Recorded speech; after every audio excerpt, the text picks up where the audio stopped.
योजक म्हणून गेला होता आणि अर्जुन याचना घेऊन गेला होता. देवाकडे याचना करावी. ज्यावेळी दुर्योधनाला भगवंतांनी सांगितलं की मी बाबा दोघांना मदत करणार आहे, पण माझ्या मदतीचे 2 वाटे करणार आहे. एका बाजूला माझं सगळं शस्त्र सैन्य आणि माझी सेना असेल, नारायणी सेना, आणि दुसऱ्या बाजूला मी एकटा उभा असेन. मी हातात शस्त्र धरणार नाही, युद्ध करणार नाही. बोला कुणाला काय पाहिजे? दोघं तयार होते. हा दुर्योधन पक्का होता. तो म्हणाला, देवा तुला घेऊन काय करू? तू हातात शस्त्र धरणार नाही, युद्ध करणार नाही, तिथं काही पंगत वाढायची आहे? तू नकोच मला. हे अभक्ताचं लक्षण आहे. देवाकडून आपण मागतो पण देव मागत नाही.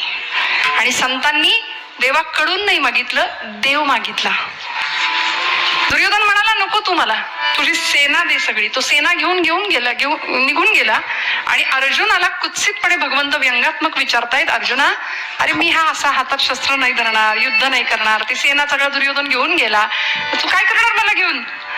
पण अर्जुनाला माहिती होतं आणि भगवंत चिडवत होते अर्जुनाला, अर्जुना हार निश्चित है तेरी, हरदम रहेगा तू उदास. हार निश्चित है तेरी, हरदम रहेगा तू उदास. अरे माखन तो दुर्योधन ले गया, केवळ छास बची तेरे पास. घेऊन गेला तो, आता काय करणार काय? पण अर्जुन निष्ठावंत भक्त होता. सेवेचा भाव त्याला माहिती होता. भगवंताला सांगितलं, देवा जीत निश्चित है मेरी, जीत निश्चित है मेरी, दास नहीं हो सकता उदास. जीत निश्चित है मेरी, दास नहीं हो सकता उदास. अरे माखन लेकर क्या करूं जब माखन चोर है मेरे पास. काय मिळतं? सेवेचं फळ काय मिळतं? माऊलींनी आम्हाला हा भाव सांगितला. भगवंताच्या चरणावर भाव अर्पण करूया. तुझी सेवा करीन मनोभावे, माझे मन गोविंदी रंगले. बस. आणि मग त्याच मनाला छंद सुद्धा लागावा, गोविंद गोविंद गोविंद गोविंद. माझ्या मनाला गोड भगवंताच्या नामाचा, त्याच्या रूपाचा छंद आम्हाला लागावा आणि भगवंताच्या नामाशी, त्याच्या रूपाशी, त्याच्या चरणांशी आमचं मन एकरूप व्हावं. माझे मन गोविंदी रंगले, रंगून जावं भगवंताच्या रंगामध्ये. माऊली म्हणतात, भगवंताची सेवा माझ्याकडून घडली पाहिजे. याचक भावनेने पांडुरंग परमात्म्याकडे एक प्रकारची मागणीच करतात की मला तुझी सेवा घडू दे, माझ्याकडून तुझी नितांत अखंड सेवा घडू दे. तुझी सेवा करीन मनोभावे शब्द वापरला, मनोभाव. मनावर सगळ्या संतांनी खूप भाष्य केले.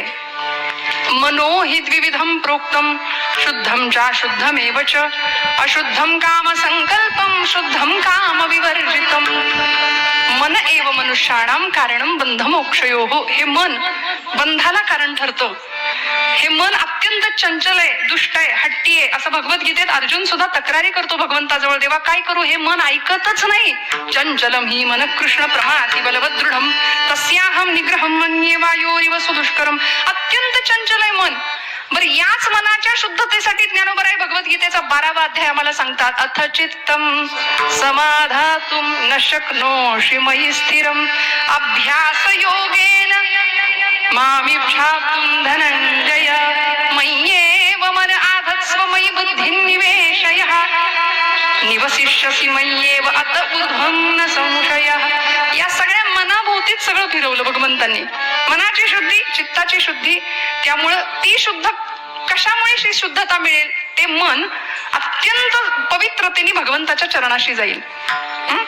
त्यामुळे माऊलींनी शब्द वापरला, मला सेवा करायची, पण नुसती वरवर नाही सेवा. आमची सेवा वरवरची असते. तुका म्हणे नको वर पंग देवा, तुका म्हणे नको वर पंग देवा, तुका म्हणे नको वर पंग देवा. का बघा ना, हा आनंद कुठे आहे का दुसरीकडे? खरं सांगा, इथं बसलेल्यांनी सगळ्यांनी सांगा, हा आनंद दुसरीकडे कुठे आहे का? आपण वरवर येऊन बसलो का इथे? उगीच आपलं आता घरी बसवेनाच म्हणून आपण इथे आलो का? नाही ना, अंतःकरणापासून आलो ना. येई माझी सेवा भाव शुद्ध. वरवरची भक्ती भगवंतालाही आवडत नाही. देवाला काय लागतो? पत्रम पुष्पम फलम तोयम योमे भक्त्या प्रयच्छति, तदहम भक्तिवरुतम अश्नामि प्रयतात्मनः. पत्र पुष्प फल तोय काहीही द्या, पण मनापासून द्या, भावपूर्ण अंतःकरणाने द्या. मी आवडीने सेवन करतो, मला दुसरं काही लागत नाही. काही लागत नाही. त्यामुळे भगवंताची सेवा कशी घडावी? तुझी सेवा करीन मनोभावे, माझे मन गोविंदी रंगले. भावाचे 5 प्रकार शास्त्रकार आम्हाला सांगतात. एक भाव फक्त सांगून मी पुढे जाणार आहे. अनेक प्रकारचे भाव आहे. शांत भाव आहे, दास्य भाव आहे, सख्य भाव आहे, वात्सल्य भाव आहे आणि माधुर्य भाव आहे. विठ्ठल विठ्ठल.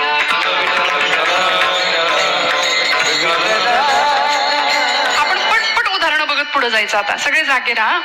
शांत भावाचं उदाहरण, गुरु शिष्यामध्ये शांत भाव असतो. शिष्याचा गुरुप्रती असलेला भाव शांत भाव असला पाहिजे. खूप मला कळतं असं म्हणून गुरु समोर कधीच नाही बसावं. जो जो जयाचा घेतला गुण तो तो म्या गुरु केला जाण, म्हणून गुरुसी आले थोरपण जग अवघेचे जग सर्वत्र गुरु दिसे. आपण अशा दशेमध्ये असावं. शांत भावाचं हे उदाहरण. सख्य भावाचं उदाहरण काय? आपल्या सगळ्यांना माहितीये, भगवंताचा सखा कोण होता हो?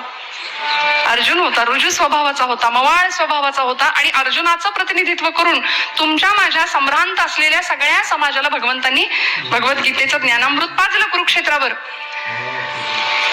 असा अर्जुन हा सख्य भक्तीचं अत्यंत सुंदर उत्तम असं उदाहरण आहे. सख्य भावाचं उदाहरण आहे.